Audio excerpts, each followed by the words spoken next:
ആകാശവാണി.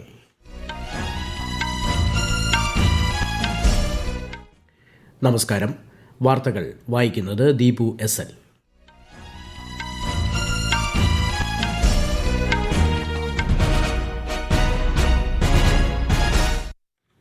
പ്രധാന വാർത്തകൾ. വിദ്യാർത്ഥികളുടെ കഴിവുകൾ അർത്ഥപൂർണമായി വിനിയോഗിക്കാൻ വഴികാട്ടുകയാണ് പരീക്ഷാ പേ ചർച്ചയുടെ ലക്ഷ്യമെന്ന് പ്രധാനമന്ത്രി നരേന്ദ്രമോദി. കുട്ടികളുടെ കഴിവുകൾ മറ്റുള്ളവരുമായി താരതമ്യം ചെയ്യരുതെന്ന് മാതാപിതാക്കളോട് നിർദ്ദേശിച്ച് പ്രധാനമന്ത്രി. വിവിധ വിഷയങ്ങൾ ഉന്നയിച്ച് പാർലമെന്റിൽ ഇന്നും പ്രതിപക്ഷ ബഹളം. ലോക്സഭാ നടപടികൾ 2 മണിവരെ നിർത്തിവച്ചു. ഇന്ത്യ സന്ദർശനത്തിനെത്തിയ സീഷെൽസ് പ്രസിഡന്റ് പാട്രിക് ഹെർമിനി പ്രധാനമന്ത്രി നരേന്ദ്രമോദിയുമായി ഇന്ന് ന്യൂഡൽഹിയിൽ കൂടിക്കാഴ്ച നടത്തി. യാത്രക്കാർക്ക് മികച്ച സൌകര്യങ്ങൾ ഒരുക്കുന്നതിന് വിമാനത്താവളങ്ങളിൽ കാലാനുസൃതമായ മാറ്റങ്ങൾ അനിവാര്യമാണെന്ന് മുഖ്യമന്ത്രി പിണറായി വിജയൻ.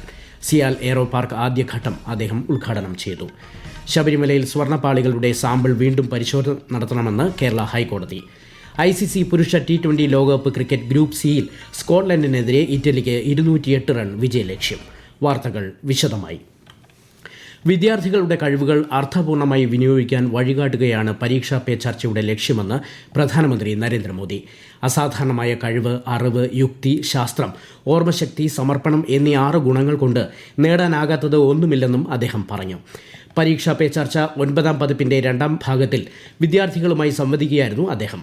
കുട്ടികളുടെ കഴിവുകൾ മറ്റുള്ളവരുമായി താരതമ്യം ചെയ്യരുതെന്ന് മാതാപിതാക്കളോട് പ്രധാനമന്ത്രി നിർദ്ദേശിച്ചു. അതേസമയം തന്നേക്കാൾ കഴിവ് മറ്റൊരാളിൽ കണ്ടാൽ അത് സ്വായത്തമാക്കാൻ പരിശ്രമിക്കണമെന്ന് വിദ്യാർത്ഥികളോടും അദ്ദേഹം പറഞ്ഞു.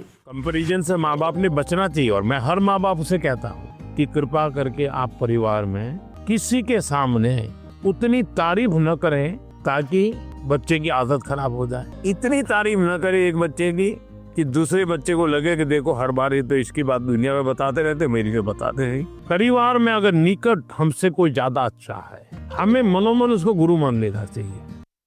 വ്യക്തിത്വ വികസനത്തിനും പഠനത്തിനും സഹായിക്കുന്ന സുഹൃത്തുക്കളെ കൂടുതൽ സമ്പാദിക്കണമെന്നും പ്രകൃതി വിഭവങ്ങൾ ആവശ്യത്തിനും ഫലപ്രദമായും വിനിയോഗിച്ച് പരിസ്ഥിതിയെ സംരക്ഷിക്കണമെന്നും ശ്രീ മോദി പറഞ്ഞു. സംരംഭകരാകാനുള്ള യാത്രയിൽ ചെറിയ സ്റ്റാർട്ടപ്പുകൾ ആരംഭിക്കണമെന്ന് പ്രധാനമന്ത്രി നരേന്ദ്രമോദി വിദ്യാർത്ഥികളോട് ആഹ്വാനം ചെയ്തു. വലിയ ആശയങ്ങൾ പലപ്പോഴും ലളിതമായ തുടക്കങ്ങളിൽ നിന്നാണ് ആരംഭിക്കുന്നത്. ഈ മേഖലയിലെ വിദഗ്ധരിൽ നിന്ന് കൂടുതൽ കാര്യങ്ങൾ മനസ്സിലാക്കുകയും പുസ്തകങ്ങൾക്ക് പുറത്തുള്ള അറിവ് ആർജിക്കുകയും വേണമെന്നും പ്രധാനമന്ത്രി പറഞ്ഞു. पहले आपका ध्यान इस बात पे होना चाहिए कि आप क्या करना चाहते हैं. कुछ स्टार्टअप ऐसे हैं जो सिर्फ टेक्नोलॉजी में इनोवेशन करना चाहते हैं. किसी को लगता है मैं ड्रोन बनाऊं, किसी को लगता है कि मैं घर में बिजली की व्यवस्था ऐसी खड़ी कर दूं. आप कभी भी शुरू कर सकते हैं. छोटे छोटे स्टार्टअप से भी काम शुरू हो सकता है. പഠനത്തിനൊപ്പം താൽപ്പര്യമുള്ള മേഖലകൾക്ക് പ്രാധാന്യം നൽകണമെന്നും പ്രധാനമന്ത്രി പറഞ്ഞു. കലയും സൃഷ്ടിപരമായ താൽപ്പര്യങ്ങളും സമ്മർദ്ദം കുറയ്ക്കാൻ സഹായിക്കുമെന്നും പ്രധാനമന്ത്രി അഭിപ്രായപ്പെട്ടു. വിവിധ വിഷയങ്ങൾ ഉന്നയിച്ച് പാർലമെന്റിൽ ഇന്നും പ്രതിപക്ഷ ബഹളം. ലോക്സഭാ നടപടികൾ ഇന്നും തടസ്സപ്പെട്ടു. രാവിലെ സഭ ആരംഭിച്ചപ്പോൾ തന്നെ പ്രതിപക്ഷം പ്രതിഷേധവുമായി രംഗത്തെത്തിയിരുന്നു. ബഹളം രൂക്ഷമായതോടെ സ്പീക്കർ സഭ ആദ്യം 12 മണിവരെ നിർത്തിവച്ചു. പിന്നീട് പുനരാരംഭിച്ചപ്പോഴും സമാന സ്ഥിതി തുടർന്നതോടെ സഭ 2 മണിവരെ നിർത്തിവച്ചു. രാജ്യസഭയിൽ നടപടികൾ പുരോഗമിക്കുകയാണ്. 2026-27 സാമ്പത്തിക വർഷത്തെ കേന്ദ്ര ബജറ്റിന്മേലുള്ള ചർച്ചകൾ പാർലമെന്റിന്റെ ഇരുസഭകളിലും ഇന്നും തുടരും. ലോക്സഭാ നടപടികൾ കോൺഗ്രസ് തുടർച്ചയായി തടസ്സപ്പെടുത്തുകയാണെന്ന് കേന്ദ്ര പാർലമെന്ററി കാര്യമന്ത്രി കിരൺ റിജിജു. രാഷ്ട്രപതിയുടെ അഭിസംബോധനയിന്മേലുള്ള നന്ദി പ്രമേയ ചർച്ച ലോക്സഭയിൽ ഇതുവരെ ആരംഭിക്കാൻ സാധിച്ചിട്ടില്ലെന്നും പ്രതിപക്ഷത്തിന്റെ നിലപാടിൽ സ്പീക്കർ ഓം ബിർള ആശങ്ക അറിയിച്ചിട്ടുണ്ടെന്നും അദ്ദേഹം ന്യൂഡൽഹിയിൽ മാധ്യമങ്ങളോട് പറഞ്ഞു. പശ്ചിമ ബംഗാളിൽ തീവ്ര വോട്ടർ പട്ടിക പരിഷ്കരണത്തിന്റെ ഭാഗമായി സ്വീകരിക്കുന്ന യോഗ്യതാ രേഖകളിൽ സ്ഥിരതാമസ സർട്ടിഫിക്കറ്റും ഉൾപ്പെടുത്താമെന്ന് കേന്ദ്ര തെരഞ്ഞെടുപ്പ് കമ്മീഷൻ. പശ്ചിമ ബംഗാൾ ചീഫ് ഇലക്ടറൽ ഓഫീസർക്ക് അയച്ച കത്തിലാണ് കമ്മീഷൻ ഇക്കാര്യം വ്യക്തമാക്കിയത്. സംസ്ഥാന സർക്കാർ നിഷ്കർഷിക്കുന്ന മാർഗനിർദ്ദേശങ്ങൾക്കനുസൃതമായി നിയുക്ത അധികാരികൾ നൽകുന്ന സ്ഥിരതാമസ സർട്ടിഫിക്കറ്റുകൾ മാത്രമേ സ്വീകരിക്കാവൂ എന്നും നിർദ്ദേശമുണ്ട്. കേരളത്തിൽ തീവ്ര വോട്ടർ പട്ടിക പരിഷ്കരണവുമായി ബന്ധപ്പെട്ട നടപടികൾ പുരോഗമിക്കുന്നു. ഈ മാസം 21-ന് അന്തിമ വോട്ടർ പട്ടിക പ്രസിദ്ധീകരിക്കുമെന്ന് മുഖ്യ തിരഞ്ഞെടുപ്പ് ഓഫീസർ അറിയിച്ചു. ആലപ്പുഴ ജില്ലയിലെ കുട്ടനാട്, അമ്പലപ്പുഴ, ഹരിപ്പാട് നിയോജക മണ്ഡലങ്ങളിൽ പരിഷ്കരണ നടപടികൾ പൂർത്തിയായി. ഇന്ത്യ സന്ദർശനത്തിനെത്തിയ സീഷെൽസ് പ്രസിഡന്റ് പാട്രിക് ഹെർമിനി പ്രധാനമന്ത്രി നരേന്ദ്രമോദിയുമായി ഇന്ന് ന്യൂഡൽഹിയിൽ കൂടിക്കാഴ്ച നടത്തി. പ്രാദേശിക, അന്താരാഷ്ട്ര ഉഭയകക്ഷി വിഷയങ്ങൾ ഇരു നേതാക്കളും ചർച്ച ചെയ്തു. രാഷ്ട്രപിതാവ് മഹാത്മാഗാന്ധി അന്ത്യവിശ്രമം കൊള്ളുന്ന രാജ്ഘട്ടിൽ സീഷെൽസ് പ്രസിഡന്റ് ഇന്ന് പുഷ്പാർച്ചന നടത്തി. രാഷ്ട്രപതി ദ്രൗപദി മുർമുവുമായും അദ്ദേഹം കൂടിക്കാഴ്ച നടത്തും. 5 ദിവസത്തെ ഔദ്യോഗിക സന്ദർശനത്തിന്റെ ഭാഗമായി ഇന്നലെയാണ് പാട്രിക് ഹെർമിനി ന്യൂഡൽഹിയിലെത്തിയത്. വിദേശകാര്യമന്ത്രി എസ് ജയശങ്കർ ഇന്ന് ന്യൂഡൽഹിയിൽ സീഷെൽസ് പ്രസിഡന്റ് പാട്രിക് ഹെർമിനിയെ സന്ദർശിച്ചു. ഇരു രാജ്യങ്ങളുടെയും സമുദ്രമേഖലയിലെ സാമ്പത്തിക അഭിവൃദ്ധിക്കും സുരക്ഷയ്ക്കുമായി മഹാസാഗർ എന്ന ദർശനത്തിനെ പിന്തുണയ്ക്കുന്നതായി സാമൂഹ്യ മാധ്യമ പോസ്റ്റിൽ ശ്രീ ജയശങ്കർ വ്യക്തമാക്കി. ഈ വാർത്തകൾ ആകാശവാണിയിൽ നിന്ന്. ആകാശവാണി വാർത്തകളും വാർത്താ അധിഷ്ഠിത പരിപാടികളും All India Radio News Thiruvananthapuram YouTube ചാനലിലും at All India Radio News Thiruvananthapuram Facebook പേജിലും AIR ന്യൂസ് _ ഇൻസ്റ്റഗ്രാം അക്കൌണ്ടിലും at AIR News _ TVM X ഹാൻഡിലും ലഭ്യമാണ്. ശബരിമലയിലെ സ്വർണ്ണപ്പാളികളുടെ സാമ്പിൾ വീണ്ടും പരിശോധിക്കണമെന്ന് ഹൈക്കോടതി നിർദ്ദേശം. നഷ്ടപ്പെട്ട സ്വർണത്തിന്റെ അളവ് ശാസ്ത്രീയവും കുറ്റമറ്റതുമായി കണ്ടുപിടിച്ച് ഉറപ്പാക്കാൻ ലക്ഷ്യമിട്ടാണ് പ്രത്യേക അന്വേഷണ സംഘത്തിന് പുതിയ നിർദ്ദേശം കോടതി നൽകിയിരിക്കുന്നത്. ഈ മാസം 19-ന് കേസ് വീണ്ടും പരിഗണിക്കും. ശബരിമല സ്വർണ്ണക്കൊള്ളക്കേസിൽ തന്ത്രി കണ്ഠരര് രാജീവരുടെ ജാമ്യാപേക്ഷകൾ കൊല്ലം വിജിലൻസ് കോടതി പരിഗണിക്കുന്നു.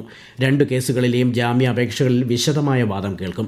അതേസമയം തിരുവിതാംകൂർ ദേവസ്വം ബോർഡ് മുൻ പ്രസിഡന്റും മുൻ കമ്മീഷണറുമായ N. വാസുവിന്റെ ജാമ്യാപേക്ഷയിൽ കൊല്ലം വിജിലൻസ് കോടതി നാളെ വാദം കേൾക്കും. അറസ്റ്റിലായി 90 ദിവസം പൂർത്തിയായിട്ടും കുറ്റപത്രം സമർപ്പിക്കാത്ത സാഹചര്യത്തിൽ സ്വാഭാവിക ജാമ്യത്തിനാണ് വാസു ജാമ്യഹർജി ഫയൽ ചെയ്തത്. കട്ടിളപ്പാളി കേസിൽ മാത്രമാണ് N. വാസു പ്രതിയായിട്ടുള്ളത്. യാത്രക്കാർക്ക് മികച്ച സൗകര്യങ്ങൾ ഒരുക്കുന്നതിൽ വിമാനത്താവളങ്ങളിൽ കാലാനുസൃതമായ മാറ്റങ്ങൾ അനിവാര്യമാണെന്ന് മുഖ്യമന്ത്രി പിണറായി വിജയൻ. സിയാൽ എയ്റോ പാർക്ക് ആദ്യഘട്ടം കൊച്ചിയിൽ ഉദ്ഘാടനം ചെയ്യുകയായിരുന്നു അദ്ദേഹം. എയ്റോ പാർക്ക് പുതിയ അധ്യായത്തിന് തുടക്കം കുറിക്കുകയാണെന്നും എയ്റോ പാർക്കിലൂടെ 2000 പേർക്ക് നേരിട്ടും 3 ഇരട്ടി പേർക്ക് പരോക്ഷമായും തൊഴിൽ ലഭിക്കുമെന്നും മുഖ്യമന്ത്രി പറഞ്ഞു. വിമാനത്താവളം വിമാനങ്ങൾ വരികയും പോവുകയും അതിനാവശ്യമായ മിനിമം സൗകര്യങ്ങൾ ഒരുക്കുകയും ചെയ്യുക എന്നതാണ് ആദ്യഘട്ടത്തിൽ ഉണ്ടാവുക. പക്ഷേ കാലാനുസൃതമായ ഒട്ടേറെ മാറ്റങ്ങൾ ഉണ്ടാകേണ്ടതുണ്ട്.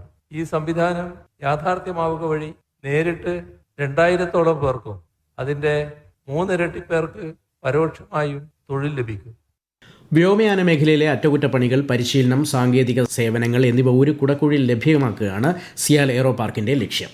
ദേശീയ ജൈവ വൈവിധ്യ അതോറിറ്റി, സംസ്ഥാന ജൈവ വൈവിധ്യ ബോർഡുകളിലൂടെയും കേന്ദ്രഭരണ പ്രദേശങ്ങളിലെ ജൈവ വൈവിധ്യ കൌൺസിലുകളിലൂടെയും ഇതുവരെ 45 ലക്ഷത്തിലധികം രൂപ വിതരണം ചെയ്തതായി കേന്ദ്ര സർക്കാർ.